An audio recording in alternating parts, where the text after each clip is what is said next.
bahwa dalam kebaktian ini kami kembali mendapatkan kesempatan dan kebebasan untuk mendengar, untuk membaca, untuk belajar, untuk merenungkan sebagian firman Tuhan. Kami sekali lagi mohon supaya Engkau hadir dan memimpin acara ini, baik penyampaiannya maupun penerimaannya. Tolong hamba mudah menyampaikan, berikan dia kekuatan jasmani, pikiran, khususnya suara, dan berikan pengurapan, berikan kata-kata. Kami titipkan seluruh persiapan khotbah ini ke dalam tangan Tuhan. Engkau tambah, kurangi, ubahkan supaya hanya kehendak-Mu yang disampaikan, dan setiap kata betul-betul datang dari Tuhan, dan semua bisa dikhotbahkan, dijelaskan dengan sebaik-baiknya dan dengan sejelas-jelasnya.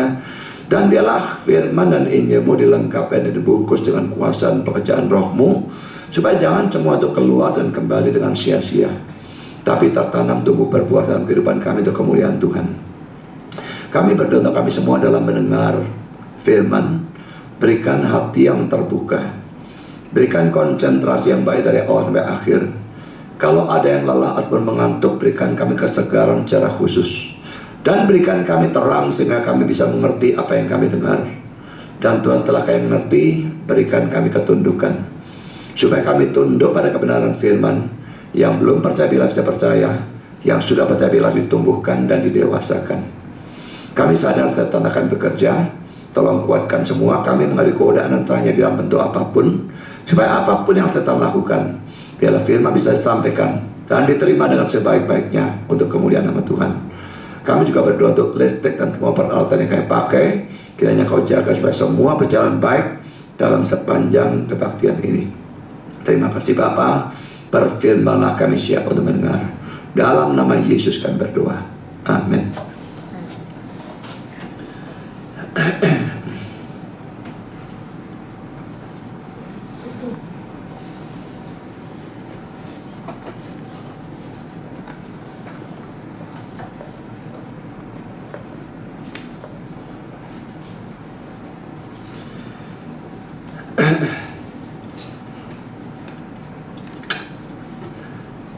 Saya maunya mengkhotbahkan lalang di antara gandum atau Yudas Iskariot, tapi dua-dua khotbahnya tidak mungkin diselesaikan. Kalau saya ke Bali ini repotnya, apalagi kalau tidur di tempatnya Mei ya. Punya dia tuh namanya hostel, bukan hotel ya. Satu kamar itu ranjangnya 10, tapi isinya cuma saya toh. Tapi selain ranjang, tidak ada apapun di sana. Tidak ada kursi ataupun meja. Jadi saya belajar bagaimana terus. Jadi saya kalau di Bali di tempatnya Mei sudah mustahil bisa belajar, kecuali kalau mau belajar di luar kamar ya, tapi tidak enak juga. Jadi ya akhirnya tidak belajar. Jadi akhirnya tidak memungkinkan untuk menyelesaikan khotbah. Saya berikan khotbah yang sama yang dulu sudah pernah saya khotbahkan waktu di GKRI Exodus. Saudara, kita akan membaca Lukas pasal 1 ayat 1 sampai dengan ayat 4. Theophilus yang mulia, banyak orang telah berusaha menyusun suatu berita tentang peristiwa-peristiwa yang telah terjadi di antara kita, seperti yang disampaikan kepada kita oleh mereka yang dari semula adalah saksi mata dan pelayan firman. Karena itu, setelah aku menyelidiki segala peristiwa itu dengan seksama dari asal mulanya, aku mengambil keputusan untuk membukukannya dengan teratur bagimu, supaya engkau dapat mengetahui bahwa segala sesuatu yang diajarkan kepadamu sungguh benar. Saudara, ini adalah awal dari Injil Lukas ya. Dan saya pertama-tama akan menyoroti penulis dari Injil Lukas. Saya tidak ingin berpanjang-panjang. Kalau mau dipanjang-panjangkan jadi teoritis bisa juga, tapi saya pikir tidak ada perlunya. Saudara, pertama-tama tidak ada bukti hitam di atas putih bahwa Lukas adalah penulis Injil ini. Jadi beda misalnya dengan surat-surat Paulus, ada kata-kata dari Paulus, maka kita tidak usah ragu-ragu, itu pasti adalah Paulus yang menulis. Tapi saudara, dalam Injil Lukas ini tidak ada kata-kata dari Lukas atau dan sebagainya seperti itu yang membuktikan atau menunjukkan hitam di atas putih bahwa dia yang penulisnya, tidak ada.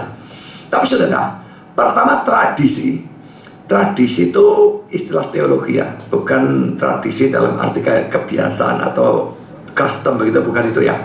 Tapi tradisi dalam arti ini adalah artinya cerita yang diturunkan dari mulut ke mulut, turun temurun. Tidak ada catatan tertulis atau apapun, tapi dari mulut ke mulut, dari sejak abad pertama sekarang, mengatakan bahwa Lukas adalah penulis dari Injil ini. Dan hal-hal yang dijadikan dasar adalah beberapa hal ini. Pertama, saudara, dari Lukas 1 ayat 1-4 dan Kisah Rasul 1 ayat 1 dan 2 terlihat dengan jelas bahwa Injil Lukas dan kitab Kisah Para Rasul ditulis oleh orang yang sama dan ditujukan juga kepada orang yang sama. Tadi kan Theophilus yang mulia, itu orang kepada siapa Lukas menulis, ya. Sekarang bandingkan dengan Kisah Rasul 1 ayat 1 dan 2, ya. Hai Theophilus, ya, orang yang sama, ya. Jadi itu tulis kepada orang yang sama.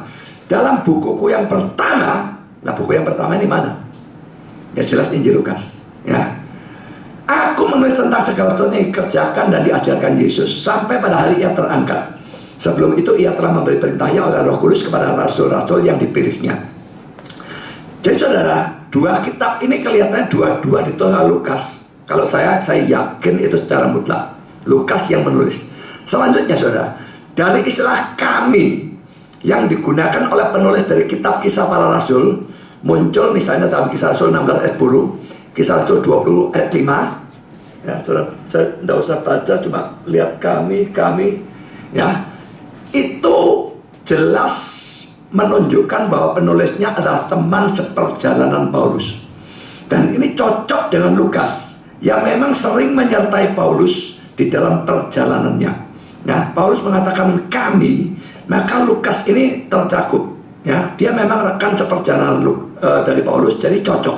Lalu alasannya kedua, saudara, adanya istilah-istilah atau bahasa kedokteran yang dipakai dalam Injil Lukas maupun kitab Kisah Para Rasul.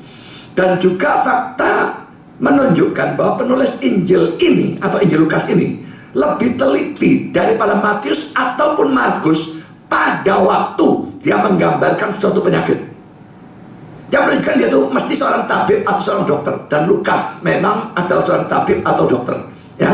Saya berikan contoh, ya. Misalnya, ya, istilah kuatlah kaki dan mata kaki orang itu. Kisah Rasul 3 ayat 7. Dia tidak sekedar ngomong kaki itu, ya, secara umum, kaki dan mata kaki, ya. Lalu kedua, istilah demam keras di dalam Lukas pasal 4 ayat 38. Kalau sudah bandingkan dalam Matius 8 ayat 14 dan Markus 1 ayat 30, kata kerasnya tidak ada. Ya cuma demam. Ini ngomong demam keras, ya. Lalu ketiga, istilah penuh kusta. Dia tidak cuma mengatakan sakit kusta, tidak, penuh kusta. Lukas 5 ayat 12. Bandingkan dengan Matius 8 ayat 2 dan Markus 1 ayat 40. Si Markus maupun Matius tidak menuliskan seperti itu. Jadi kalau urusan penyakit, orang ini lebih detail. Lalu keempat, istilah seorang yang mati tangan kanannya. Lukas 6 ayat 6. Nah, bandingkan dengan Matius 12 ayat 10 dan Markus 3 ayat 1. Mereka tidak peduli tangan kanan atau kiri kalau Matius dan Markus. Tapi Lukas, dia pedulikan kanan atau kiri. Dia lebih detail kalau urusan penyakit. Lalu kelima, istilah putus telinga kanannya. Ini orang yang dibacok sama Petrus itu, ya. Lukas 20 ayat 50. Bandingkan dengan Matius 26 ayat 51 dan Markus 14 ayat 47. Matius dan Markus tidak peduli kanan dan kiri, pokoknya kuping. Tapi dia peduli dengan urusan itu. Saudara, semua ini tidak cocok dengan Lukas yang memang adalah seorang tabib. Ya, jadi saudara, dari semua ini kelihatan Lukas memang adalah penulis daripada kedua kitab, baik Injil Lukas maupun Kisah Para Rasul. Sekarang poin kedua, saudara. Lukas ini adalah seorang tabib, dan ini terlihat dari Kolose 4 ayat 14. Salam kepadamu dari tabib Lukas yang kekasih dan dari Demas. Saudara, Paulus ini tidak pernah mengecam Lukas dalam hal ini. Dan ini menunjukkan bahwa kekristenan tidak mengecam dokter ataupun obat. Saya tidak bilang semua, ya. Tetapi saudara, di dalam kalangan karismatik Pentakosta ada banyak yang menganggap kalau orang sakit lalu pergi ke dokter atau pakai obat, itu dianggap tidak beriman. Saudara, itu omong kosong, ya. Kalau memang pergi ke dokter dan menggunakan obat itu dianggap tidak beriman, mestinya Lukas ini tidak boleh jadi tabib, ya. Orang tidak boleh ke tabib, ngapain dia jadi tabib? Dan dia jadi penulis Alkitab dan rekan seperjalanan Paulus. Paulus imannya itu. Jadi sudah jelas bahwa dokter dan obat itu tidak bertentangan dengan iman. Apakah kalau sudah sakit dan sudah beriman, sudah berdoa Tuhan minta Tuhan menyembuhkan, lalu tidak boleh ke dokter? Orang-orang yang mengatakan demikian, tidak boleh ke dokter, tidak boleh pakai obat dan sebagainya, hanya berdoa, hanya beriman. Saya mau tahu kalau mereka giginya bolong lalu cekot-cekot, pergi ke dokter gigi atau doa dok. Dan saya pernah mendengar kabar bahwa orang-orang seperti itu kalau pergi ke dokter lewat jalan belakang, sembunyi-sembunyi, karena mereka ngajar tidak boleh ke dokter. Pada waktu mereka sendiri sakit dan doa gak waras-waras, cekot-cekot giginya, mau gak ke dokter gimana? Saudara, tapi tetap diajarkan gak boleh ke dokter, dan mereka sendiri pergi ke dokter. Ini munafik yang kurang ajar kan? Bukan demikian? Saudara, pakai dokter, pakai obat, tapi kita percaya yang menyembuhkan tetap adalah Tuhan. Dia bisa saja menyembuhkan langsung tanpa dokter, tanpa obat, kalau dia mau. Tapi dia bisa juga menyembuhkan melalui dokter dan melalui obat. Tapi kalau melalui dukun, ini yang tidak boleh, saudara. Harus lebih rela mati daripada disembuhkan oleh dukun. Ya, jangan sakit lalu pergi ke dukun. Kalaupun saudara sembuh, saudara menyerahkan nyawa saudara kepada setan. Saya dulu kan latihan tinju, saudara ya. Dan waktu sudah jadi pendeta pun saya masih sering datang ke sasana tinju saya, hanya untuk latihan, untuk olahraga gitu ya. Dan pelatih tinju saya itu komplikasi jantung, kencing manis, tekanan darah tinggi, segala macam, tak karu-karuan, saudara. Lalu kakak saya suatu hari periksa dia, kakak saya yang dokter itu, dan kakak saya bilang kepada saya, wah, pelatihmu tuh kondisi fisiknya buruk sekali, dia bisa mati setiap saat. Lalu saudara, satu kali dia kumat jantungnya, tapi dalam waktu beberapa hari lagi petinjunya akan bertanding di Thailand, melawan petinju Thailand, dan dia kepingin ikut. Lalu apa yang dia lakukan? Dia mendengar suatu kabar bahwa di Medoan Ayu itu ya, saya tidak tahu di mana persisnya, pokoknya di Medoan Ayu ada seorang paranormal yang bisa mengoperasi jantung. Dan saudara, cerita-ceritanya fantastis dan memang benar-benar, saudara, itu serius terjadi, saudara ya. Orang sakit mata tuh mata dikeluarkan, dicuci di air, dibalik lagi. Saudara pikir ini guyonan? Tidak guyonan, serius ya. Dan pelatih saya itu, saudara, disaksikan 10 orang petinju, difoto, di film syuting, ada buktinya semua, dibedah dengan pisau dapur tanpa dibius atau apapun, langsung dibedah. Tangannya orang itu masuk sekian, diobok-obok, kasih selang, ditiup, tidak tahu diapakan lagi. Selesai, dibersihkan, ditutup dengan perban. Setengah jam lagi dibuka perbannya, lukanya tidak ada sama sekali. Dan waktu dia mau pergi ke sana, saya bilang kepada dia, Om, jangan pergi ke sana. Dia memang jauh lebih tua dari saya panggil Om. Jangan pergi sana. Kamu disembuhkan pun, kamu menyerahkan nyawamu ke setan. Dia memang Katolik, tapi Katoliknya pun Katolik-Katolikan, tidak pernah ke gereja. Nah, kalau istrinya lebih serius, tapi dia tidak. Tapi dia tidak mau dengar omongan saya, dia tetap pergi. Ya sudah, mau diapakan, diinjili bagaimanapun tidak mau, ya sudah. Akhirnya, wah, pulang dia merasa seger. Tapi itu cuma krosok-krosonnya, nggak tahu psikologis atau gimana, dia merasa seger. Tapi setelah 1-2 hari kerasa tidak enak lagi, dan tetap akhirnya dia mati karena persoalan itu. Jadi tidak disembuhkan, saudara. Tapi andai kata pun disembuhkan, kita tidak boleh mau, saudara. Jadi saya sendiri punya penyakit alergi yang parah dan menyiksa luar biasa. Saya kira semua saudara sudah pernah tahu. Tapi saya cari obat, cari dokter, cari segala macam pengobatan. Saya tidak pernah mau kalau itu dukun. Bahkan kalau itu saya tahu pakai kuasa gelap, bisa tak pakai. Saya lebih baik mati. Saudara, tapi pakai dokter, pakai obat, tidak ada apapun yang salah dengan hal itu. Ya, jadi ini sesuatu yang sangat perlu dipercamkan. Jangan jadi fanatik yang tidak karu-karuan, fanatik yang tanpa otak, fanatik yang tidak alkitabiah. Itu bukan Kristen. Yang ketiga, Lukas ini bukan orang Yahudi. Ini kita lihat dari mana? Dari Kolose 4 ayat 11 dan ayat 14, di mana Paulus kelihatan membedakan antara 3 teman Yahudinya dengan Lukas. Berarti ini bukan Yahudi, kan dibedakan dengan yang Yahudi. Kita baca ya, Kolose 4 ayat 11 dan 14. Salam kepada kamu dari Aristarkus, temanku sepenjara, dan dari Markus keponakan Barnabas. Tentang dia kamu telah menerima pesan, terimalah dia apabila dia datang padamu. Dan dari Yesus yang dinamai Justus. Hanya 3 orang ini dari antara mereka yang bersunat. Yang bersunat itu jelas sebutan untuk Yahudi. Tak peduli yang lain bersunat, tetap dianggap bangsa gak bersunat. Bersunat dalam Alkitab itu bangsa Yahudi. Tidak bersunat itu orang non-Yahudi. Orang Amerika sunat semua, saudara. Tapi tetap bagi mereka itu bangsa tidak bersunat. Jadi ini istilah pokoknya, bangsa yang bersunat itu Yahudi. Karena sunat itu memang tanda perjanjian antara mereka dengan Tuhan. Nah, jadi disebut bangsa yang bersunat. Dari sunat ini Yahudi.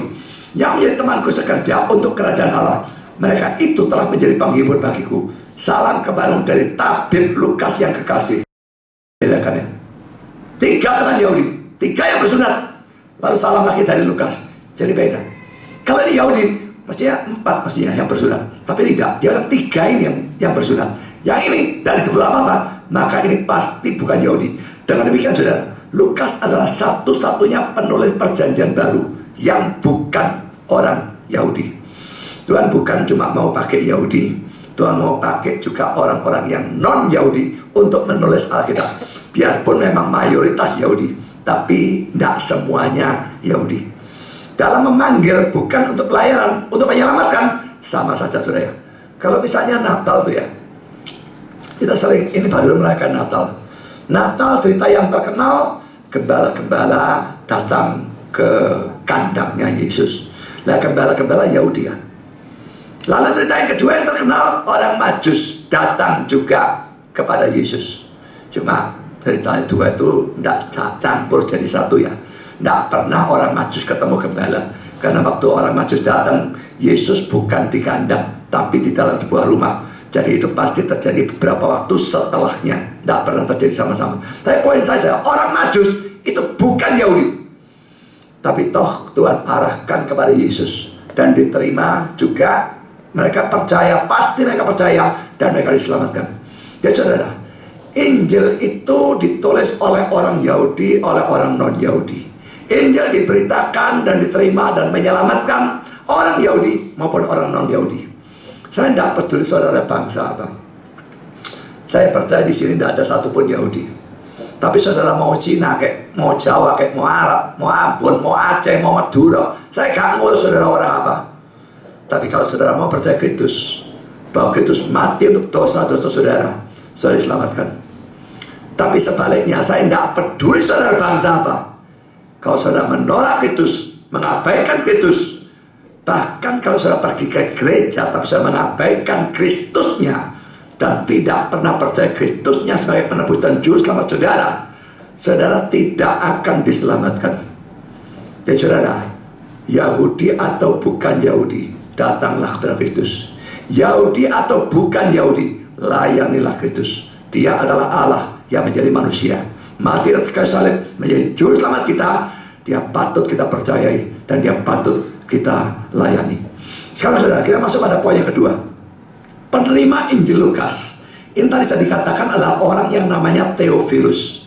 Pertama saudara, dalam kitab suci Indonesia istilah Theophilus yang mulia diletakkan dalam ayat 1 ya. Tapi sebetulnya adalah seperti yang terjemahan bahasa Inggris. di mana istilah itu diletakkan pada akhir dari ayat 3. Jadi kalau saudara bandingkan Indonesia dan Inggris, jangan bingung. Indonesia memang agak ngaco ya. Mestinya dalam ayat 3, entah bagaimana kok bisa pindah ke ayat yang pertama, saya tidak ngerti. Mestinya pada akhir dari ayat 3 yang pertama. Yang kedua, saudara, siapakah Theophilus itu? Saudara, ada orang, para penafsir yang berpendapat Theophilus itu bukan nama orang, tapi maksudnya adalah orang-orang Kristen. Alasannya, pertama, katanya mereka yang percaya seperti itu, tidak mungkin Lukas menuliskan Injilnya hanya untuk satu orang saja. Itu alasan mereka. Alasan kedua, Theophilus berasal dari dua kata Yunani. Yang pertama kata theos, yang artinya God atau Allah. Dan yang kedua kata philia, Theophilus, ya. Theonya theos, Philus philia. Philia itu artinya love atau kasih. Cuma beda dengan agape yang biasa diartikan kasih Allah. Kalau philia ini kasih persaudaraan dan sebagainya, ya. Sehingga Theophilus itu bisa diartikan God lover atau God beloved atau a friend of God, pecinta Allah, orang yang dicintai Allah, atau sahabat Allah. Jadi lalu mereka katakan ini bukan nama orang, ini adalah orang-orang Kristen. Jadi Lukas menuliskan Injilnya kepada orang-orang Kristen. Saudara, saya tidak setuju dengan pandangan itu. Saya berikan argumentasi balasannya, jawabannya. Pertama, saudara, kalau dikatakan bahwa Lukas tidak mungkin menuliskan Injilnya untuk satu orang, lalu Paulus itu bolak-balik untuk satu orang, saudara. Setidaknya Timotius dia tulis untuk satu orang, Filemon dia juga tulis untuk satu orang. Lalu kenapa Lukas tidak boleh tulis untuk satu orang? Tidak ada alasan untuk itu. Memang tujuan utama untuk orang itu, tapi selanjutnya tentu bukan hanya untuk orang itu, untuk semua orang-orang Kristen tentu juga, ya. Jadi sama, tidak ada masalah dengan hal semacam itu. Timotius, Titus, Filemon, semua untuk satu orang Paulus tulis, tapi selanjutnya juga untuk orang-orang yang lain. Jadi saudara, tidak ada anehnya kalau Lukas menulis untuk Theophilus yang adalah satu orang. Kedua, kata mu atau engkau dalam ayat 3 dan ayat 4 dalam bahasa Yunani atau dalam bentuk tunggal. Saudara, bahasa Inggris yang modern ya, you itu tidak dibedakan. You itu tunggal atau you itu jamak. Jadi kalau saya berkata kepada banyak orang, saya tetap berkata you. Saya berkata kepada satu orang, saya tetap berkata juga you. Yang tidak dibedakan tunggal atau jamak. Tapi saudara, dalam bahasa Yunani atau bahkan bahasa Ibrani juga ya, you itu lain, saudara. Laki maupun perempuan itu kata yang digunakan lain. Tunggal atau jamak, kata yang digunakan juga berbeda. Jadi you itu akhirnya ada 4 kata. Laki tunggal, laki jamak, perempuan tunggal, perempuan jamak. Nah, campurannya apa? Gak ada. Gak tahu pakai apa, saya nggak ngerti. Ya, tapi pokoknya katanya ada you tunggal laki-laki, you tunggal perempuan, you jamak laki-laki, you jamak perempuan. Nah, kata yang digunakan di sini menggunakan bentuk tunggal. Nah, kalau pandangan tadi mengatakan itu orang-orang Kristen, maka mestinya Lukas akan menggunakan you atau mu atau engkau dalam bentuk jamak. Tapi ternyata tidak. Dia gunakan mu, engkau. Menurut Theophilus, dia pakai kata bentuk tunggal. Dan karena itu, ini mesti adalah satu orang. Alasan yang ketiga, adanya sebutan yang mulia. Kalau dalam Kisah Rasul tidak ada ya. Tapi yang Lukas, Theophilus yang mulia. Ini tidak memungkinkan bahwa istilah Theophilus menuju pada orang-orang Kristen. Kalau orang-orang Kristen, apa alasannya Lukas menulis Injil untuk orang-orang Kristen? Kok nyebut yang mulia itu apa alasannya? Itu tidak ada cara seperti itu dalam sepanjang Alkitab. Tidak mungkin. Tidak ada alasan apapun sebut sesama orang Kristen dengan istilah yang mulia. Saudara, King James, RSV, NIV, dan NALB menerjemahkan most excellent, yang mulia. Nah, jadi saudara, aneh ini kalau menuju pada orang-orang Kristen. Jadi kelihatannya Theophilus ini adalah orang yang punya pangkat. Nah, Paulus sendiri pernah menyebut Festus dengan istilah yang sama, Festus yang mulia dan sebagainya. Orang punya pangkat disebut dengan istilah yang mulia. Jadi saudara, ini tidak masuk akal untuk orang-orang Kristen. Ini pasti adalah orang tunggal. Sekarang Sekarang saudara, kita masuk ke poin yang ketiga. Saya akan membahas sebutan Theophilus yang mulia ini. Dari sebutan yang mulia ini kita bisa simpulkan, Theophilus ini orang yang punya jabatan tinggi. Saudara, Lukas nginjili orang yang punya jabatan tinggi. Injil perlu diberitakan pada siapa? Orang jabatan rendah tentu diinjili. Orang jabatan tinggi biasanya orang takut nginjili ya. Ayo, siapa dari saudara pernah punya bos tempat saudara kerja, lalu saudara berani nginjili bos saudara? Siapa? Siapa dari saudara yang pernah nginjili pejabat? Wali kota kayak siapa kayak? Saya paling jengkel kasih Natalan ya. Natalan apa itu namanya? Kalau pokoknya presiden hadir, menteri-menteri hadir dan sebagainya, wadah Natalan.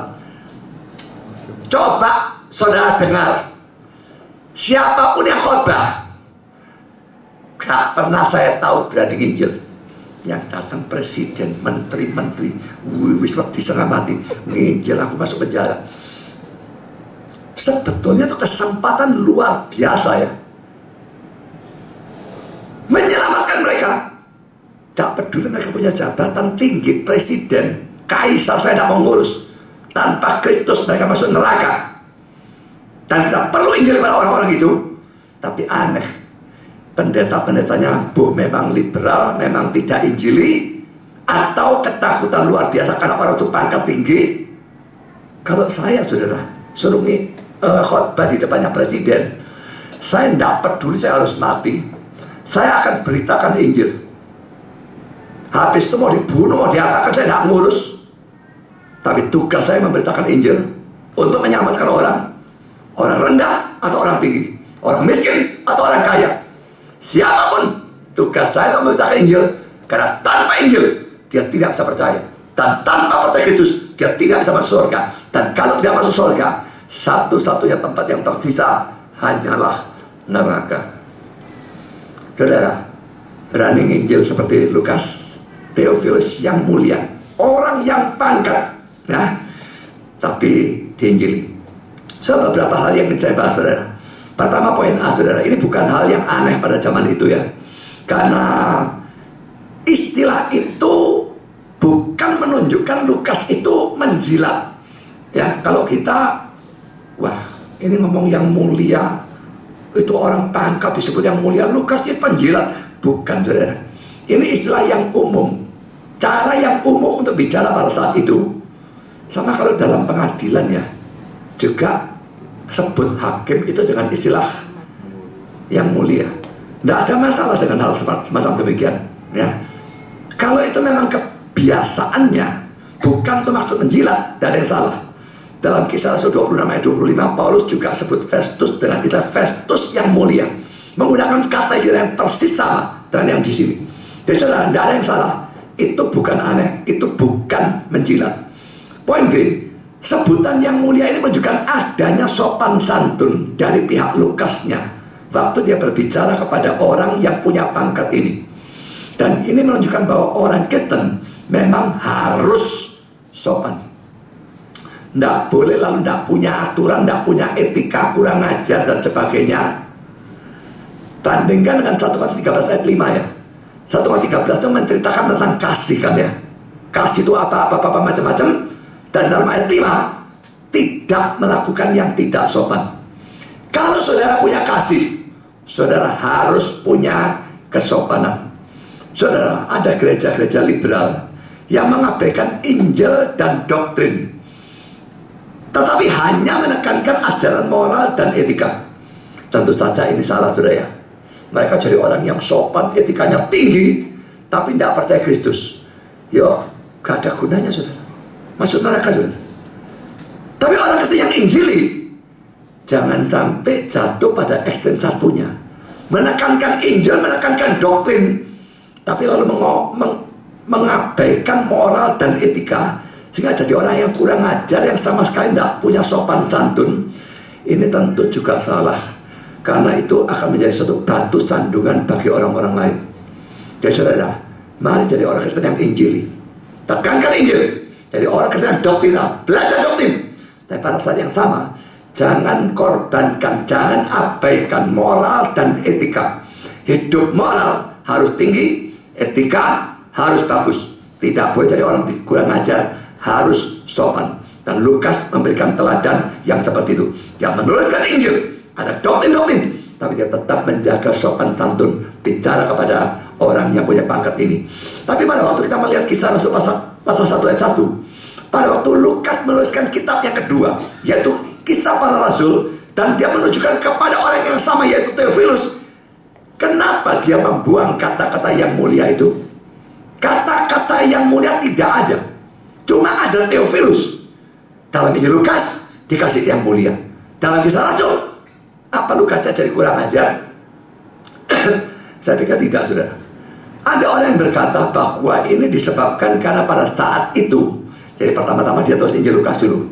Waktu itu Theophilusnya belum Kristen, saudara. Ya, maka dia sebut Theophilus yang mulia. Pada waktu dia menuliskan kitab yang kedua, yaitu Kisah Rasul, Theophilus sudah bertobat. Sekarang dia sesama saudara seiman. Kalau sesama saudara seiman, ada apa harus sebut yang mulia? Ini saudara seiman kok. Maka dia buang sebutan yang mulia ini. Bukan dia tidak lagi menghormati, tapi sebagai saudara seiman, itu tidak lagi diperlukan gelar yang model seperti itu. Sebetulnya memang ya, laki-laki kalau saudara melihat Natalan yang dihadiri presiden dan sebagainya, pengkhotbahnya itu sering berkata, yang terhormat Bapak Presiden, yang terhormat Bapak Wakil Presiden, yang terhormat Bapak Ketua MPR ini. Sebutkan satu-satu. Kalau dalam Kristen apa perlu hal model seperti itu? Saya bahkan tidak senang pendeta yang berkata, yang dalam khotbah berkata, bapak-bapak, ibu-ibu, saudara-saudara. Loh, apa ada bapak dan ibu dan sebagainya? Semua dalam Kristus kita tuh bersaudara kan? Hanya ngomong saudara cukup. Saya tidak pernah sebutkan bapak-bapak, ibu-ibu. Saya selalu bilang saudara. Karena dalam Kristus kita bersaudara. Tidak perlu saudara tua atau saudara muda. Saya sebut saudara. Ya, jadi saudara, dia bukan yang aneh ya, bukan tidak sopan pada waktu membuang sebutan yang mulia, karena Theophilusnya sudah bertobat menjadi orang Kristen gara-gara membaca Injil Lukas ini. Sesama seiman, tidak perlu pakai hal yang semacam demikian. Ya, sekarang sudah kita masuk kepada poin yang ketiga, alasan dan tujuan penulisan Injil Lukas. Yang pertama, saudara, pada saat itu ada orang-orang tertentu yang menuliskan Injil. Saya berikan tanda petik. Injil itu tidak masuk dalam Alkitab. Ya, kita baca ayat 1 dan 2. Banyak orang telah berusaha menyusun suatu berita tentang peristiwa-peristiwa yang telah terjadi di antara kita, seperti yang disampaikan kepada kita oleh mereka yang dari semula adalah saksi mata dan pelayan firman. Saudara, kita bahas beberapa hal ya. Pertama, kalimat atau potongan ini, peristiwa-peristiwa yang telah terjadi di antara kita. Saudara, telah terjadi ya, yang warna biru itu ya, di antara kita. Itu terjemahan kita ya. Lah, kata Yunani yang diterjemahkan telah terjadi itu ternyata diterjemahkan berbeda-beda, bervariasi ya. RSV dan NASB menerjemahkan accomplish, jadi. NIV menerjemahkan fulfill, digenapi. King James menerjemahkan surely believe, dipercaya dengan pasti. Calvin menerima terjemahan King James dan mengatakan bahwa istilah ini menunjuk pada hal-hal yang diketahui dengan pasti atau diketahui tanpa keraguan-raguan. Kata Yunania adalah pleroforemenon, suatu participle itu kata kerja plus ing ya, going, preaching, walking dan sebagainya. Dan kata ini berasal dari kata dasar plerophoreo yang berasal dari dua kata Yunani. Kata pertama adalah pleres, artinya full atau penuh atau lengkap, dan kata kedua phoreo atau phero, yang artinya to bring, membawa. Jadi arti kata ini to bring to fullness atau to fulfill, atau dalam bahasa Indonesia menggenapi. Memang istilah itu bisa diartikan to be fully convinced, diyakinkan sepenuhnya, seperti dalam Roma 14 ayat 5. Tapi itu diartikan demikian kalau istilah itu ditujukan kepada manusia. Ya, Roma 14 ayat 5. Yang seorang menganggap hari yang satu lebih penting daripada hari yang lain, tetapi yang lain menganggap semua hari sama saja. Hendaklah setiap orang benar-benar yakin dalam hatinya sendiri. Benar-benar yakin, itu kata Yunani dipakai plerothoreisto. Ya, plerothoreisto. Jadi ditujukan untuk orang, maka bisa diartikan benar-benar yakin, yakin sepenuhnya. Tapi di sini dalam Lukas ini istilah ini ditujukan pada suatu peristiwa, sehingga lebih cocok diterjemahkan fulfill atau digenapi. Lalu saudara William Hendriksen, dia menerima terjemahan fulfill atau digenapi, dan dia lalu berkata demikian, adalah jelas dari seluruh Injil Lukas bahwa ia menganggap sejarah sebagai sejarah bukan sebagai jumlah dari kejadian-kejadian yang bersifat kebetulan, atau sebagai hasil dari suatu seri keadaan-keadaan yang bersifat kebetulan, tapi sebagai penggenapan rencana ilahi. Karenanya juga penggenapan nubuat. Saudara, saya dalam makalah akan berikan sederetan ayat dalam Injil Lukas yang menunjukkan bahwa memang ada banyak kejadian-kejadian yang terjadi karena sudah dinubuatkan, terjadi karena ditetapkan, dan sebagainya. Saudara, tidak ada barang kebetulan ya. Makanya saya tadi sharing ya, waktu saya berdoa supaya Mei dan kedua orang tuanya tetap hadir pada KKR hari kedua, lalu Tuhan jawab dengan banjirkan Jakarta. Saya sedikit pun tidak ada pemikiran kebetulan ya Jakarta banjir. Saya tidak ada pemikiran itu belas. Saya yakin Tuhan memang sengaja banjirkan untuk jawab doa saya.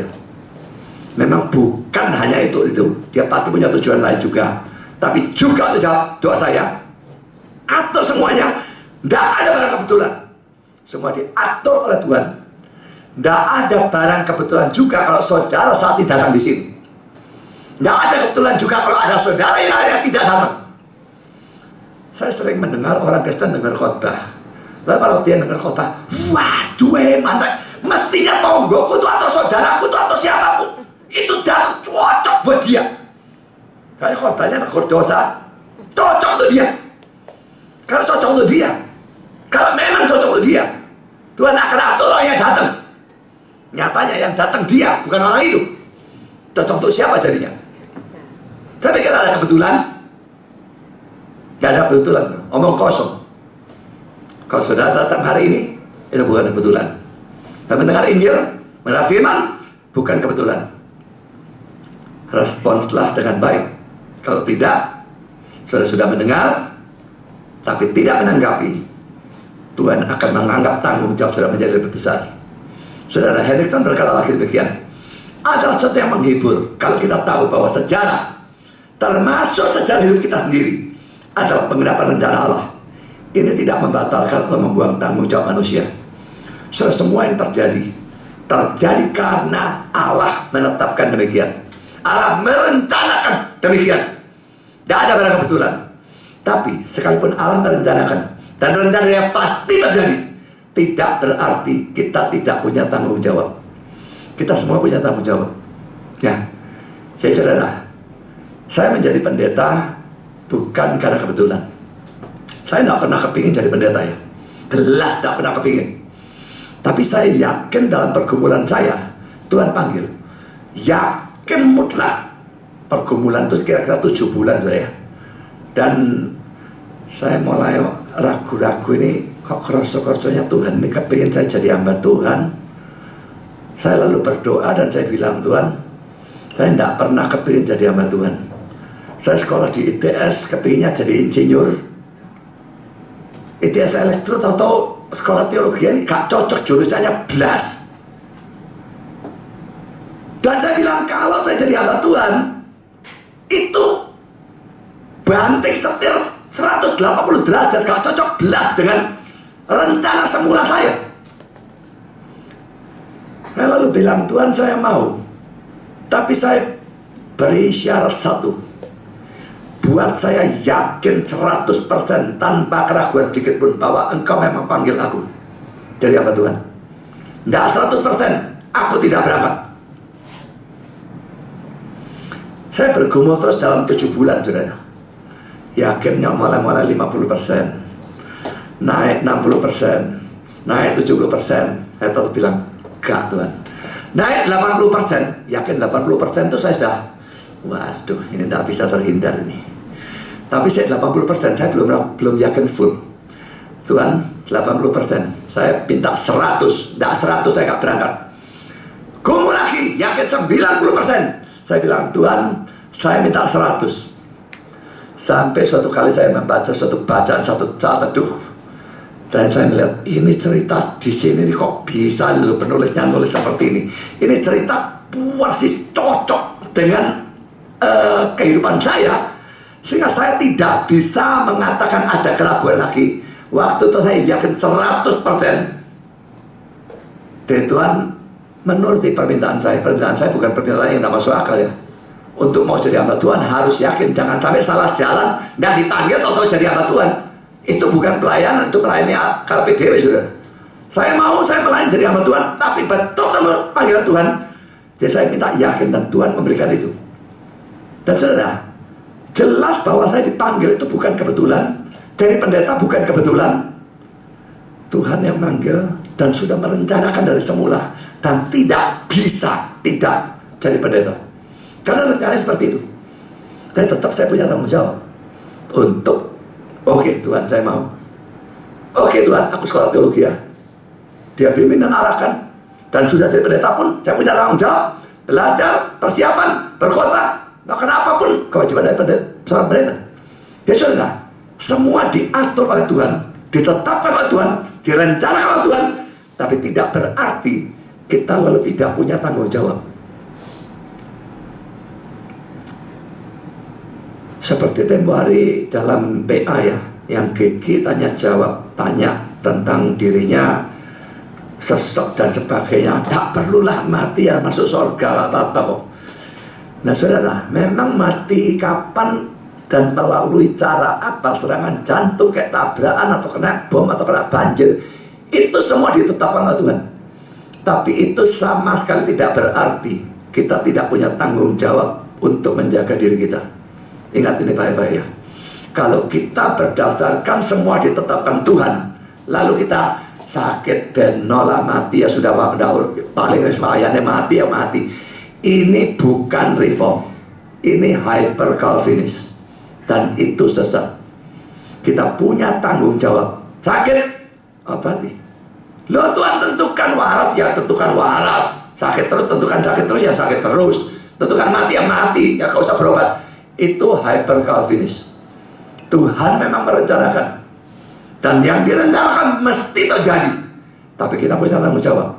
Kita berdoa untuk penyakit kita.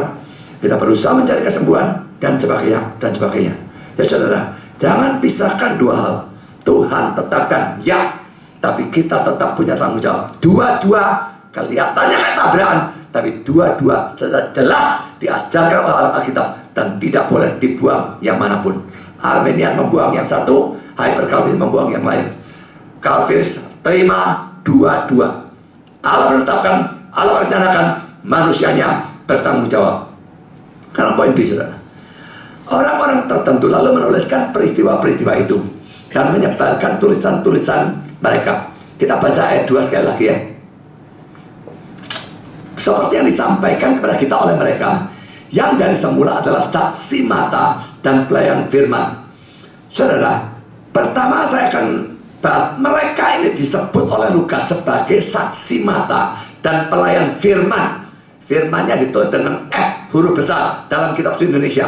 Memang Yunannya bukan huruf besar ya, tapi dihuruf besarkan oleh penulis, bukan penulis, penerbit dari kitab bahasa Indonesia.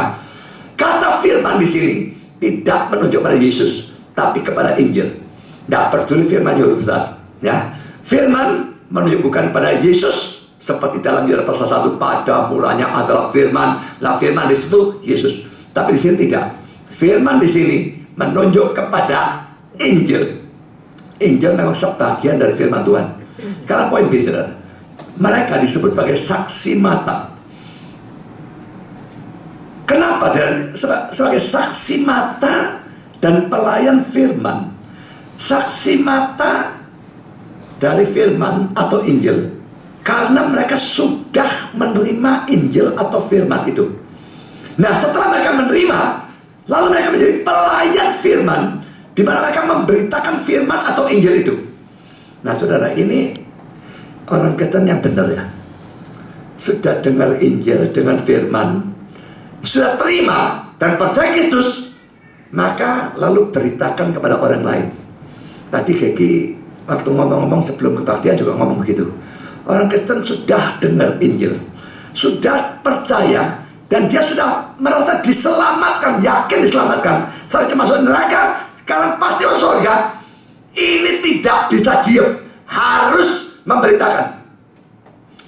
Saudara, kalau saudara mengaku sebagai orang Kristen, tapi saudara tidak pernah terbeban sedikit pun untuk memberitakan Injil kepada orang lain, terus terang saya tidak percaya saudara Kristen. Kalau beban itu ada, wah mau nginjil, tapi takut, sungkan atau apa, akhirnya tidak nginjil. Nah itu masih tetap memungkinkan saudara Kristen. Tapi kalau beban itu tidak ada belas, ketemu orang kafir, ketemu bahkan orang yang saudara cintai, entah keluarga, entah ayah, entah adik, entah kakak, tidak tahu siapapun, yang saudara belum Kristen, tapi saudara tidak punya beban apapun untuk Injil, saya tidak percaya saudara Kristen. Kalau bebannya ada cuma, aduh cari kesempatannya gimana, akhirnya gak nemu, akhirnya gak Injil, itu masih tetap memungkinkan. Tapi bebannya tidak ada belas, ini tidak ada kemungkinan orang Kristen seperti itu.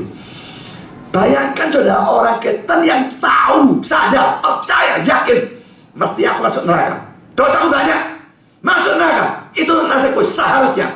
Tapi karena Yesus mati tersalib, aku sudah mendengar Injil, aku percaya Yesus, aku diselamatkan, pasti tidak masuk neraka, pasti masuk surga. Suatu anugerah yang luar biasa. Masa mau dimakan sendirian? Injil atau keselamatan beda dengan kue, makanan, atau duit. Kalau kue, makanan, duit, wah neta bagi aku terima, tinggal sebagian lah. Ya, saya punya duit 1 juta, tak kasihkan 1.000. Loh, aku tinggal punya cuma sedikit. Tapi saudara, Injil atau keselamatan enggak kan? Saya bagikan berapapun banyaknya orang, saya tidak kehilangan belas keselamatan, tinggal separuh, enggak. Tetap terima keselamatan full, bahkan terima pahala lebih banyak kalau sudah banyak Injil. Jadi apa alasannya lalu untuk tidak ada keinginan Injil, untuk jadi pelit dalam Injil? Itu tidak masuk akal sama sekali. Jadi saudara, orang Kristen yang benar, orang Kristen yang sungguh-sungguh, sudah terima firman, sudah terima Injil, sudah percaya, yakin selamat, harus memberitakan Injil. Seberapa banyak, seberapa sering saudara memberitakan Injil? Saudara, jangan ngomong orang Kristen awam, ya. Pendeta yang nginjil itu tidak banyak. Dan Injilnya ini mesti Injil yang benar, ya. Injil yang benar itu bicara tentang salib Kristus. Kristus mati di atas kayu salib, memikul hukuman dosa kita. Ini Injil yang benar. Orang percaya hanya iman, bukan perbuatan. Ini Injil benar. Dalam kalangan Protestan ada yang disebut social gospel, Injil sosial. Ini Injil sesat, saudara. Apa itu social gospel? Melihat orang kebanjiran, dia datang ke sana. Oh, butuhnya apa? Butuh makanan, tak kasih makanan. Butuhnya apa? Butuh minuman, tak kasih minuman. Butuh pakaian atau butuh selimut, tak kasih selimut. Butuh duit, tak kasih duit. Lalu pulang. Injilnya berupa bantuan sosial. Orang-orang itu senang dapat makanan, dapat minuman dan sebagainya. tapi mereka tidak pernah mendengar Injil yang sesungguhnya. Mereka tidak pernah bisa percaya pada Kristus dengan sungguh-sungguh. Mereka mati tetap masuk neraka. Apa gunanya Injil sosial itu? Tapi itulah gereja-gereja yang liberal. Protestan banyak seperti itu, Katolik banyak seperti itu. Mereka pergi ke panti asuhan, mereka pergi pada korban bencana alam, bagikan makanan, pakaian, dan sebagainya, pulang. Tak ada berita Injil sedikit pun, Yesus mati bagimu, dan sebagainya. Tidak ada belas. Itu bukan Injil, itu Injil sesat, social gospel. Saudara, kalau Protestan punya kesesatan seperti itu, karismatik dan Pentakosta punya kesesatan yang berbeda. Mereka beritakan Yesus, tapi Yesus bukan diberitakan Yesus yang tersalib. Yang diberitakan adalah, percaya Yesus kamu bisa kaya, percaya Yesus kamu akan sembuh dari penyakit, percaya Yesus kamu akan bebas dari problem. Intinya atau ringkasannya, pokoknya percaya Yesus membuat hidup kita di dunia ini enak, jalannya mulus, penuh bunga bertaburan, kaya, sehat, semua problem beres. Omong kosong, penipuan terbesar. Saya bukan tidak percaya Yesus bisa membuat kita kaya kalau dia mau. Kadang-kadang dia mau, bisa. Ada orang-orang Kristen yang kaya, Ayub kaya, Abraham kaya, ada. Tapi semua harus kaya, omong kosong. Saya bukan tidak percaya Yesus bisa menyembuhkan kita dari penyakit. Saya sendiri sembuhkan. Tapi saudara, haruskah sembuh? Nonsense. Paulus punya duri dalam daging dan rasul itu tidak disembuhkan. Timotius punya sakit pada pencernaan, dia juga ada disembuhkan. Jadi saudara, saya percaya Yesus juga bisa menolong kita dari problem. Tapi saudara, bebas total dari problem itu nonsense. Itu baru bisa kalau kita masuk surga. Dan saya percaya bahkan makin ikut Kristus makin banyak problem. Jadi kalau Injil yang diberitakan dalam kalangan karismatik itu seperti itu, saya tidak bilang semua karismatik ya, tapi saya bilang banyak yang cuma beritakan ikut Yesus jadi kaya, ikut Yesus jadi sehat, ikut Yesus bebas dari problem. Tapi dia tidak bicarakan bahwa percaya Kristus itu harus percaya Yesus mati di salib untuk dosa-dosanya dia, dan dengan iman saja dia pasti masuk surga. Injilnya untuk hidup yang sekarang ini. Injil itu nomor satu untuk hidup yang akan datang setelah kita mati, bukan untuk yang sekarang. Kalau itu sudah beres, baru bicara tentang sekarang. Yang nanti yang penting. Sekarang ini tinggal berapa lama sih saudara? Saudara umur berapa? Jadi ada yang masih muda, mungkin umur 20-an, 25. Ada yang sudah tua, mungkin 50-an. Saya termasuk yang sudah tua, 50-an, mendekati 60. Sudah bau tanah. Saudara mau hidup sampai kapan? Saya tergolong orang yang sangat jaga kesehatan, baik makanan, olahraga, obat, dan sebagainya. Tapi saudara, saya tidak bisa menentang suatu takdir bahwa setiap orang, lambat atau cepat, akan mati. Dengan saya jaga kesehatan bagaimanapun, tidak bisa saya tambah lama, tambah sehat. Tambah tua ya tambah keluar penyakit. Sehat, mau sehat bagaimanapun sudah akan mati. Saya tidak jaga kesehatan juga akan mati. Loh, jadi percuma kan? Tidak. Saya sudah katakan Tuhan menetapkan, tapi kita punya tanggung jawab. Jadi saudara, hidup ini singkat. Kalau percaya Yesus digunakan hanya untuk dunia ini, supaya kaya, supaya sehat, supaya bebas problem, saudara menyedihkan. Bahasa Inggrisnya, you are pathetic. Ini menyedihkan saudara. Hidup kita tinggal berapa lama? Mau untuk sekarang toh? Yang penting hidup yang akan datang. Itu bermiliar-miliar, bertriliun zaman, tidak ada akhirnya. Sekarang saudara hidupnya enak, sehat, kaya. Nanti bagaimana? Ingat cerita Lazarus dan orang kaya. Istilah barusan khotbahkan itu dalam KKR hari kedua. Waktu hidup di dunia, Lazarusnya melarat bukan main. Wah, tuh payah setengah mati. Yang kaya, wah enak sekali. Waktu mati, Lazarusnya surga, orang kaya masuk neraka. Tentu tidak selalu orang miskin masuk surga, tidak selalu juga orang kaya masuk neraka, karena Abrahamnya kaya ternyata di sana, di surga. Tapi saudara, kenyataannya dalam kasus itu orang kaya aja tidak percaya dia masuk neraka, Lazarusnya percaya dia masuk surga. Kalau harus milih antara Lazarus dan orang kaya, saya bolak-balik nyuruh orang milih. Milih yang mana? Tak boleh milih Abraham. Ya, paling enak milih Abraham. Abrahamnya di dunia kaya, masuk surga juga. Tak boleh milih Abraham. Kalau hanya boleh milih antara dua ini, Lazarus di dunia melarat luar biasa, tapi dia percaya Kristus, mati masuk surga. Atau orang kaya di dunia enak, dia tidak percaya Kristus, dia mati masuk neraka. Milih mana? Hanya orang idiot yang milih untuk jadi orang kaya. Yang nanti itu tidak terbatas, saudara. Jadi saudara, kalau saudara sekarang orang kaya, saudara sehat, saudara tidak ada problem, enak, itu cuma hidup sekarang dan itu tidak akan lama lagi. Pikirkan lebih yang akan datang. Masuk mana?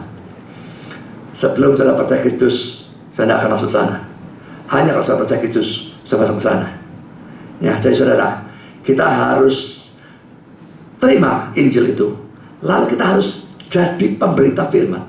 Ya, tapi beritakan Injil yang benar, bukan social gospel, bukan Injilnya kemakmuran yang harus kaya, harus sehat dan sebagainya. Ini nonsense semua. Tapi beritakan Injil yang benar. Yesus mati tersalib untuk menerima hukuman dosa yang seharusnya kita terima.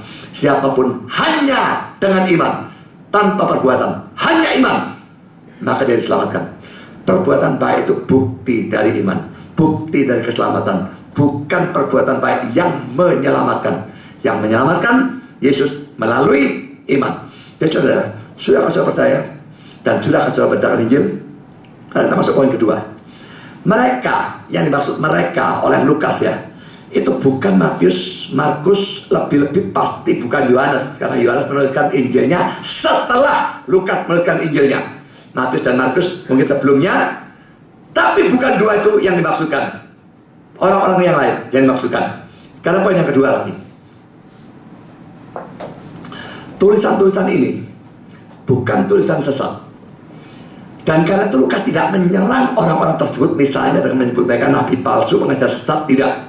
Ya, tulisan-tulisan ini Injil, tapi rupa-rupanya tulisan-tulisan itu kurang akurat dan atau kurang lengkap, sehingga Lukas yang tidak mau Injil itu dikurangi sedikit pun atau diselewengkan sedikit pun, lalu dia menyelidiki dengan seksama dan lalu membukukannya dengan teratur. Kita baca ayat 3.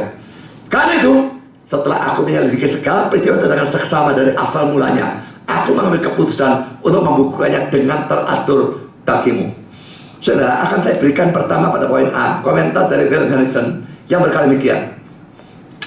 Agama Kristen bukanlah persoalan dongeng-dongeng yang direncanakan dengan licik atau cerdik, 2 Petrus 1 ayat 16, tetapi berlandaskan pada fakta historis yang kuat atau kokoh.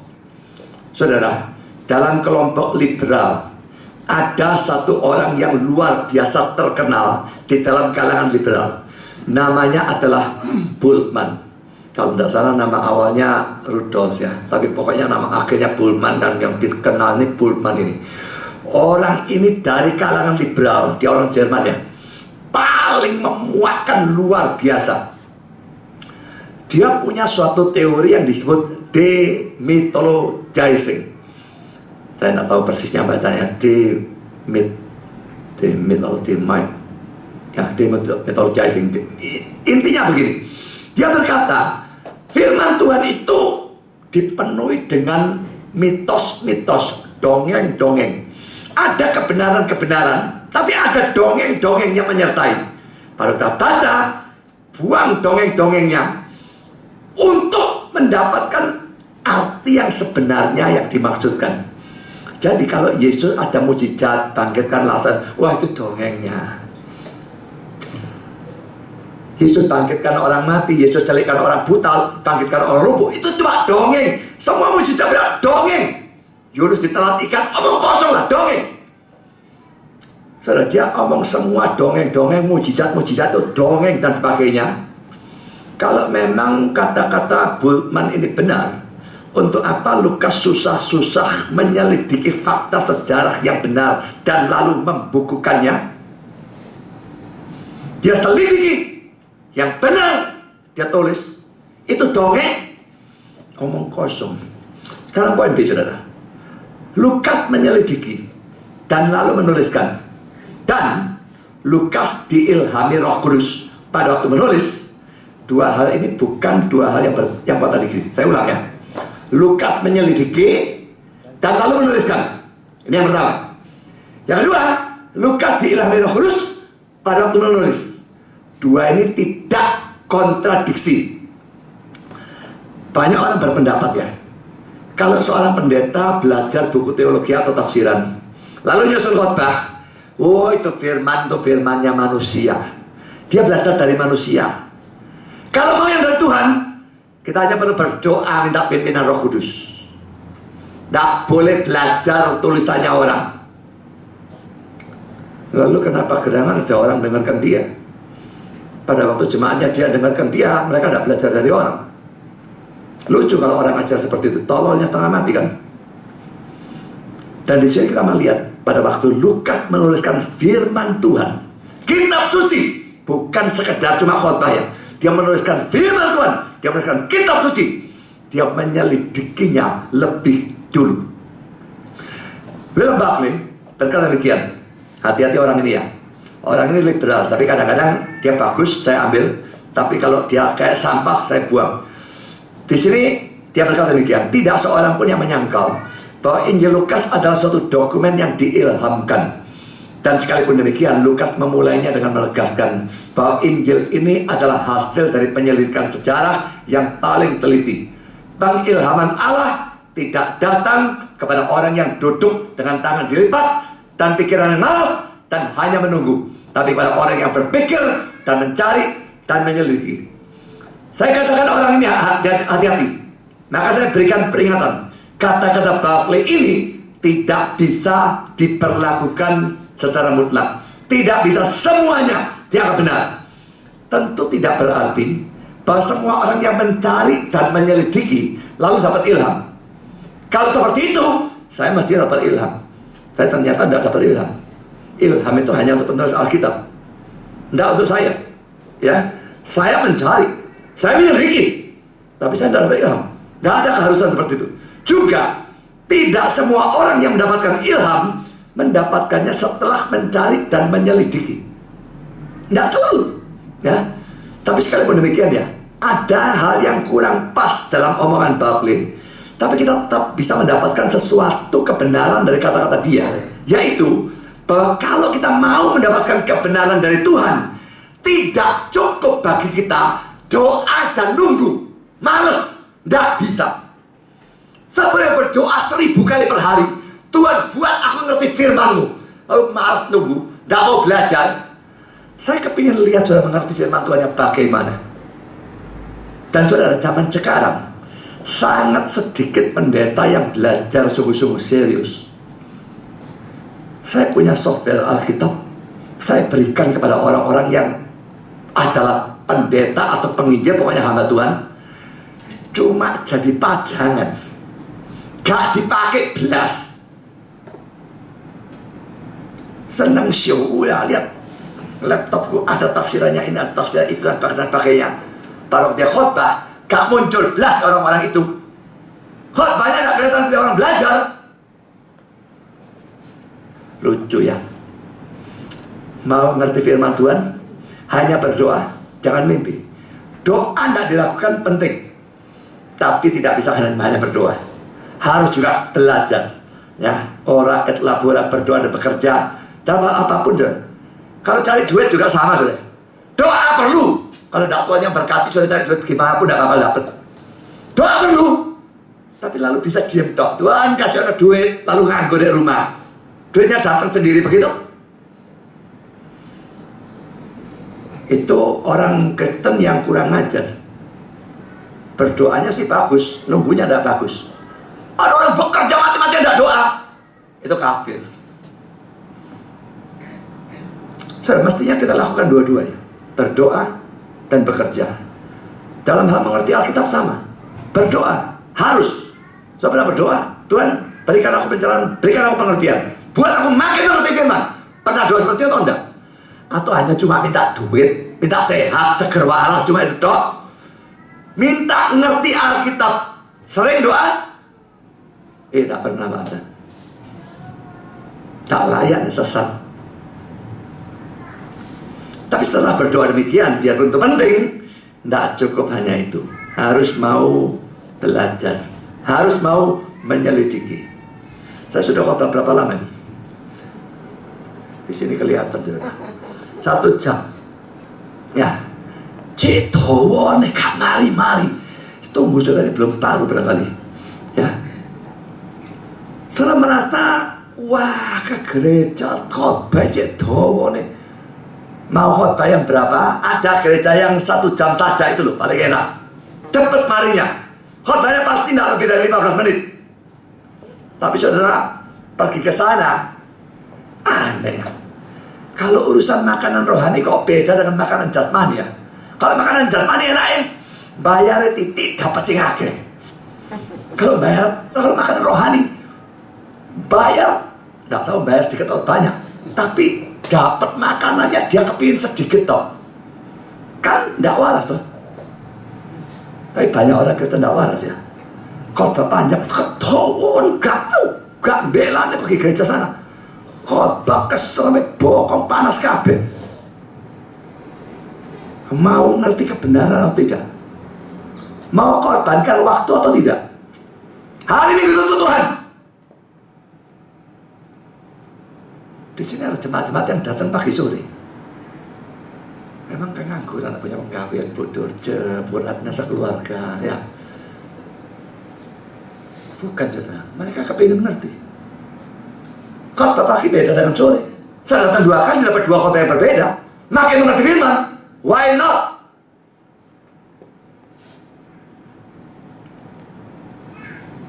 Kalau saudara maunya cuma belajar sedikit-sedikit, jangan terlalu berharap ya. Saudara berdoa minta ngerti, Tuhan tidak kasih saudara ngerti.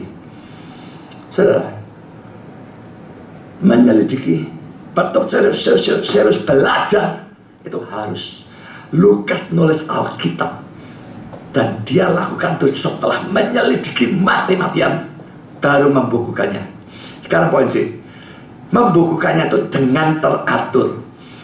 Saudara jangan diartikan dengan teratur sih sebagai sesuai dengan urut-urutan waktu ya, kronologis teratur, bukan itu yang dimaksudkan. Tidak ada satu buku sejarah pun yang betul-betul kronologis. Karena kalau demikian justru akan kacau, tidak karu-karuan. Memang secara umum Injil Lukas cukup kronologis, tapi jelas tidak mutlak. Contoh yang menyolok pencobaan Yesus di padang gurun itu ya, pencobaan kedua dan ketiga. Kalau kita lihat Matius terbalik. Yang Matius 2, Lukas dari 3, Matius 3, Lukas dari 2. Jelas yang urutan yang benar itu Matius. Karena setelah yang ketiga, saya tanya diusir, mana bisa nyobain lagi. Nyala iblis. Lukas lalu itu nomor 2. Jadi dia jelas di situ, dia tidak kronologis. Jadi saudara, biarpun secara umum kronologis tapi tidak mutlak. Jadi yang dimaksud dengan teratur bukan kronologis, tapi penyusunan topik-topiknya disusun secara teratur. Karena poin ketiga, Lukas lalu mengirimkan Injil Lukas ini, buku pertama ini, kepada Theophilus supaya Theophilus mendapatkan pengertian yang pasti atau tepat. Ini terlihat dari ayat 4 ya. Cuma ayat 4 versi kita, versi kitab Indonesia, terjemahnya salah. Dalam Alkitab kita, ayat 4 ini kelihatannya menunjukkan bahwa semua yang diterima oleh Theophilus selama ini, sebelum terima Injil Lukas ya, itu sudah benar. Dan Lukas menuliskan Injilnya ini berikan kepada Theophilus supaya Theophilus makin yakin akan hal itu. Semua sudah benar, tambah lagi supaya lebih yakin. Kelihatan seperti itu. Coba kita lihat ya, ayat 4. Supaya engkau dapat mengetahui bahwa segala sesuatu yang diajarkan kepadamu dari dulu sampai sekarang sungguh benar. Tambah tulisan ini supaya engkau dapat mengetahui, yakin, lebih yakin lagi. Tapi selama ini sudah benar. Itu artinya ayat 4 kita. Tapi saudara, tidak seperti itu terjemahannya benar. Bandingkan dengan NIV, saya langsung bacakan bahasa Indonesianya ya. supaya kamu bisa mengetahui kepastian dari hal-hal yang telah diajarkan kepadamu. Tidak dikatakan kalau hal-hal yang telah diajarkan kepadamu itu benar, tidak ada. Ini mirip dengan King James. Dalam NASB, supaya kamu bisa mengetahui kebenaran yang persis tentang hal-hal yang telah diajarkan kepadamu. Ini mirip dengan RSV. Dan semua kitab bahasa Inggris tidak menunjukkan bahwa yang diterima Theophilus selama ini sudah benar. Tidak. Tapi Indonesia berikan demikian. Saya akan bahas potongan-potongan dalam bahasa Inggris ini ya. The things you have been taught. Hal-hal yang telah diajarkan kepadamu. Kata Yunani terjemahkan you have been taught adalah katechetes. Dari kata katechetes diturunkan kata bahasa Inggris catechism. Ya, saya melihat ini mirip ya. Inggris dan Yunani banyak kemiripan. Catechism, katechetes. Dan dari katekisme diterjemahkan menjadi katekisasi atau boleh dikatakan pelajaran dasar, begitu ya. Biasanya kalau orang mau baptis dalam gereja Protestan harus katekisasi, pelajaran dasar, ya, baru boleh dibaptiskan dan sebagainya. Jadi saudara, kata Yunani juga digunakan di dalam Kisah Rasul 18 ayat 25, Roma 2:18, Galatia pasal 6 ayat 6a. Saudara bisa lihat sendiri. Saudara, katekisasi atau pelajaran dasar adalah sesuatu yang sangat penting. Lukas tidak mau membiarkan dasar dari Theophilus itu miring sekalipun hanya sedikit. Saudara, kalau fondasi satu rumah itu miring, rumahnya bisa kencang bagaimana, saudara? Fondasi miring, semuanya miring semua, saudara. Orangnya juga miring nanti. Tidak bisa tidak. Nah, saudara, dasar itu luar biasa penting. Lukas tidak mau itu miring, harus betul-betul lurus.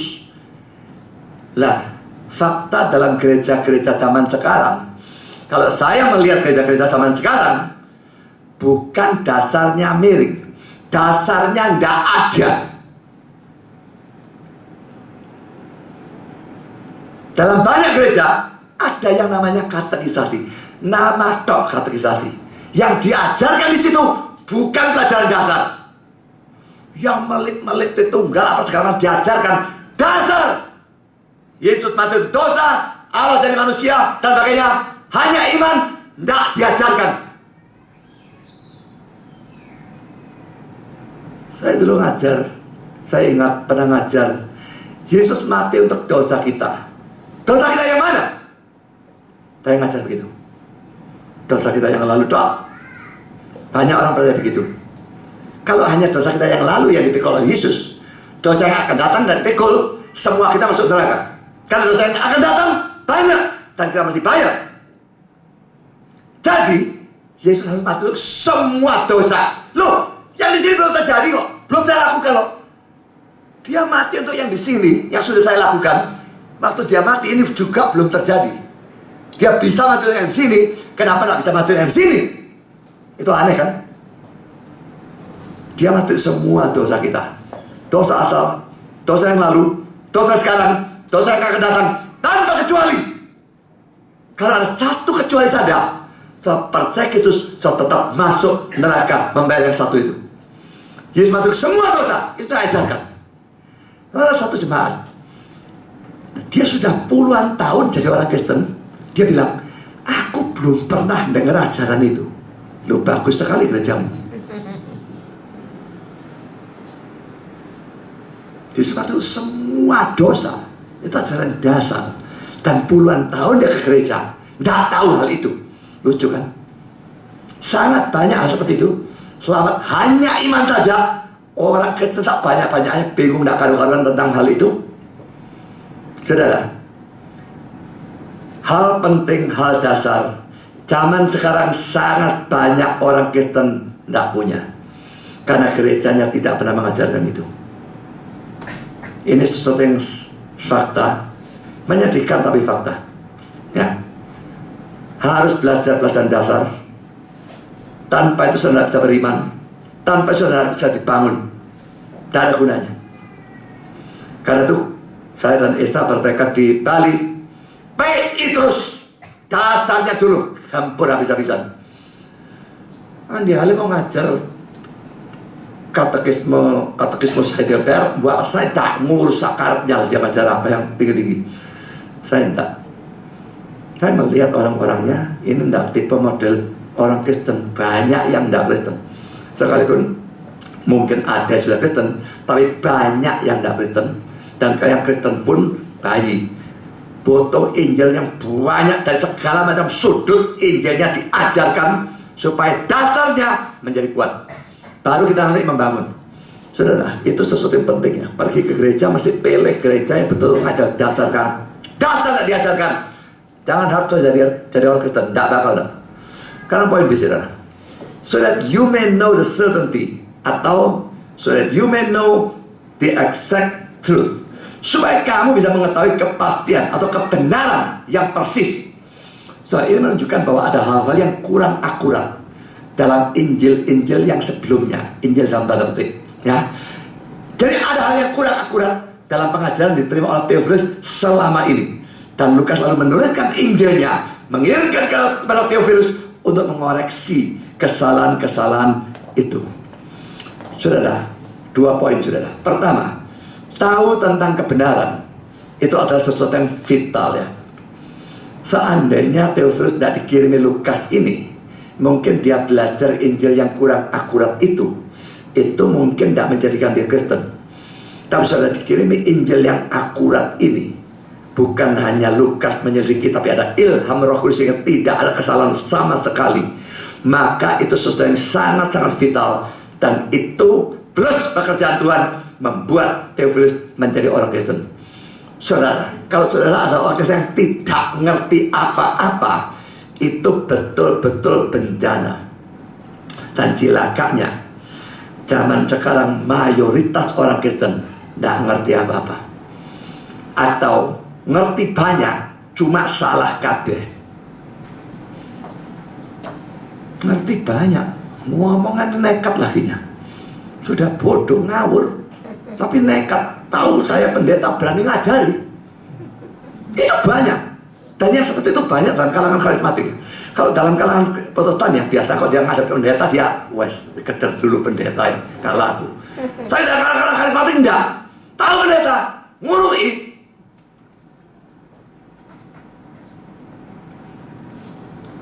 Kayak terapi alergi, yang terapis itu juga orang karismatik.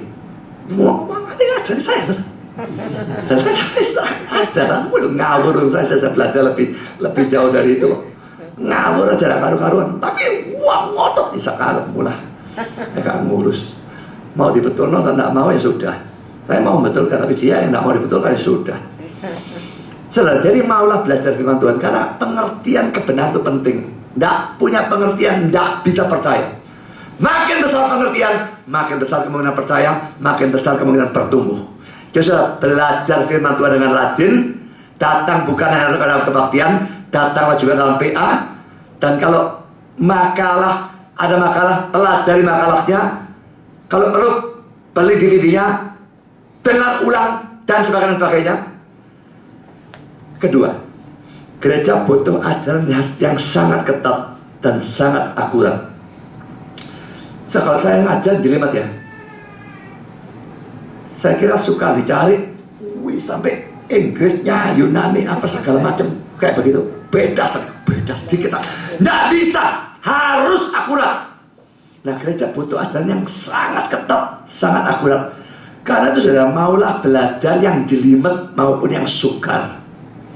Dan saudara, jangan pernah berkata, aku kan bukan pendeta sih. Iya, kalau pendeta lah itu perlu belajar jelimet yang akurat dan sebagainya. Aku bukan pendeta, aku orang awam kok. Gak perlu belajar terlalu akurat, gak perlu terlalu jelimet. Ya, kalau saudara mau tidak akurat, tidak jelimet, nanti ditembakkannya juga ada akurat. Maunya ke surga, nyasar, pergi ke neraka, saudara. Ya, jadi saudara, jangan main-main dengan pengertian yang tidak akurat. Apalagi yang salah, apalagi yang salahnya nemen, itu membawa saudara ke neraka. Belajar firman Tuhan itu bukan hanya untuk pendeta. Memang tentu pendeta harus belajar lebih, tapi jemaat pun harus belajar semaksimal dia memungkinkan bagi dia, dan seakurat mungkin. Dan itu tidak mungkin saudara ikut gereja yang 1 jam saja. Belajar 15 menit sampai tuwek, umur 200, tak ngerti-ngerti Alkitab, lalu belajar 15 menit kok. Ini sudah 1 jam 15. Masih enak ini agak pendek. Tadi pagi 1 jam 45. Saudara, ingat Theophilus juga bukan pendeta ya. Tapi toh Lukas menganggap perlu bahwa orang itu punya pengertian yang akurat. Selidiki mati-matian, beritakan. Dan itu membuat Theophilus bertobat. Tentu ada perjalanan Roh Kudus, dia bisa tidak. Tapi jerih payah Lukas tidak boleh diabaikan. Dia berjerih payah, selidiki, berikan kepada Theophilus. Kita semua harus seperti itu.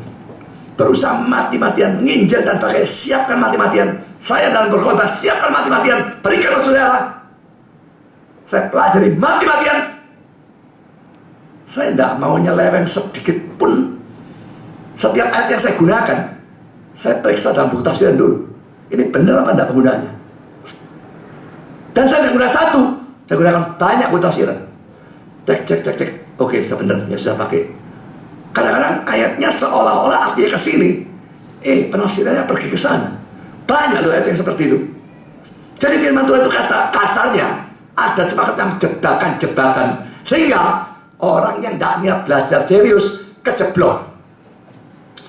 Jadi saudara belajar serius, biarpun saudara bukan pendeta, gereja butuh pengajaran yang sangat akurat, sangat ketat. Maulah belajar secara serius. Tuhan memberkati saudara. Amin. Mari kita berdoa.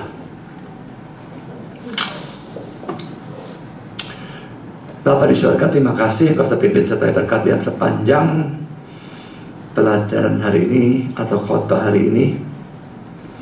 Kami berdoa kalau di tempat ini ada orang-orang yang belum percaya, supaya mereka bisa percaya dengan benar dan diselamatkan.